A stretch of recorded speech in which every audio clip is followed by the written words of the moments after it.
Leaders in Action. I'm Robin Trumingham of the Olderhood Group, and my guests today are Olderhood CEO Bill Story and HARVEY Deutschendorf, the renowned emotional intelligence expert and author of The Other Kind of Smart. This is part 3 of our conversation, and now that we all understand what emotional intelligence is, HARVEY, chat to us about how do you handle the emotions of others in the workplace? Well, if you are the the team leader, the manager, you're in any types of leadership role in a workplace, you have to. It's very important to be aware of your own emotions at all times, but also be aware of emotions of others, and to be able to, if you're in a meeting, be able to pick up the mood very quickly in the room, be able to pick up, not only what people are saying, pick up their body language, the tone that they're speaking and things like that. And, if somebody is very irate and upset in the meeting, for example, it's important to first of all be able to maintain your own emotions, because if you get yourself hooked into that, if you start getting upset too, it's just going to escalate the situation. But to remain calm, remain in control of your emotions, remain calm, and just to acknowledge, first of all, what others are feeling. Somebody's upset you, you're upset, but do it in a very, very calm way. You have to be the regulator there, because people are looking to you, for guidance during this time. So, say, well, I can understand you're upset, and say, I can understand that. First of all, because people need to be heard. It's important that people need to be heard. Not necessarily that you agree with them, but it's crucial. It's crucial that they're heard. And a lot of times we won't agree with them, or whatever they're upset about. We can't really change the situation, but they need to acknowledge them and acknowledge, that they are heard, that we hear them, and then, we can move beyond the strong emotions of anger and start talking about solutions and things that we can do. I think the team leader thing is key. I remember quite a number of years ago, I had a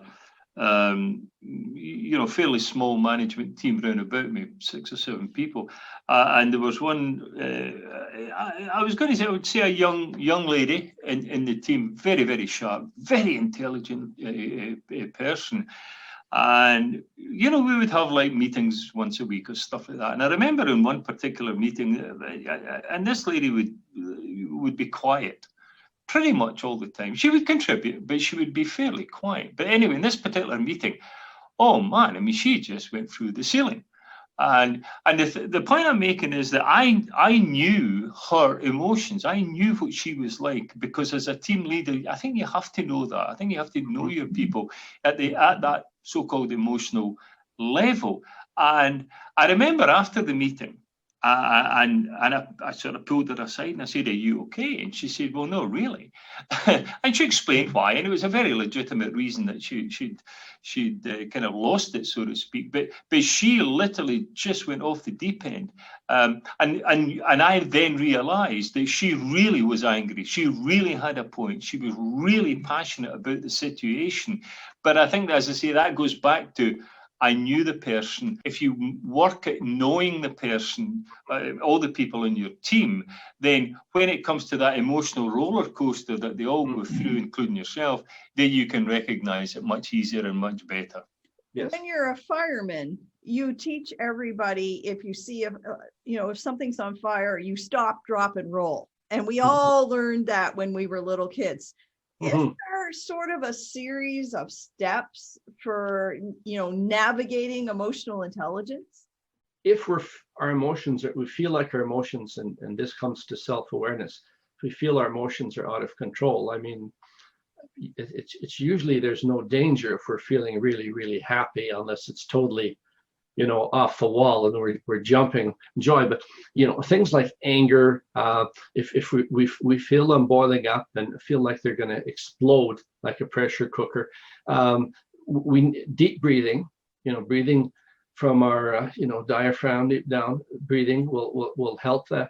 I even recommend sometimes if we're in a situation where that's happening and we can't sort of keep our emotions under control, even with some deep breathing and taking some time out, just not responding right away. That's the thing is, the 6 seconds that I talked before earlier, that it takes for our the message to reach our thinking brain from our emotional brain.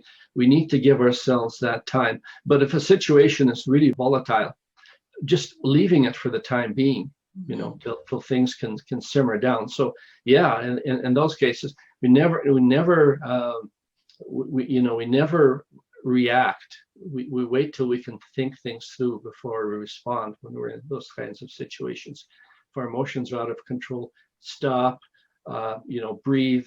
If that doesn't help, take a time out, come back to the situation till you have your emotions under control.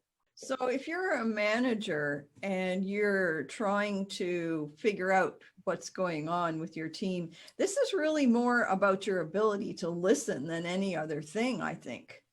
Absolutely. Listening is a crucial skill. And fortunately, it's a skill that we never learn in school or any other place, but it's very, very crucial that we really listen. Most of the time when we're listening to respond. We're not really listening to understand. So that's the thing that we can teach ourselves, though, to become good listeners. And one of the ways we can do that is just practice with your partner, whatever, you're or somebody close to you. Okay, you speak for 3 minutes, and after the 3 minutes, I want you to give feedback to me what you heard me say. So there's not going to be any kind of responding or anything. You have to listen and practice that, becoming just listeners, listening to what the person is saying instead of worrying about how we're going to respond to it. Give them your full attention, undivided attention. Yeah. What are your top 3 tips for somebody who would like to help their team understand and use emotional intelligence skills themselves? I would say talking about your emotions, getting around the best way actually to teach emotional intelligence is to just get together in a group with people and open up and start talking about things. If you're struggling with something or whatever, just start talking. That is a good way to build trust, do some self-exploration, spend some time doing that. Set up a trust situation. If you're a leader, I would start out by sharing something of myself, making it okay to share things. Share a bit of yourself, and then say, well, can you share something, with each other? And as you go slowly and you learn to trust, as the trust develops, you'll share more and more. And that's the start. But as a leader, you have to set the tone. You have to model the way. You have to demonstrate what you want them to do. Well, I guess that's the same with most leadership skills, isn't it? Well, we're just about out of time here. Harvey, thank you so much for joining us today. You've been watching Leaders in Action. If you have a comment or a question about this series, you can reach out to us at Bill, that's BILL, @alderhood.com. And we look forward to chatting with you again soon. Take care, everyone.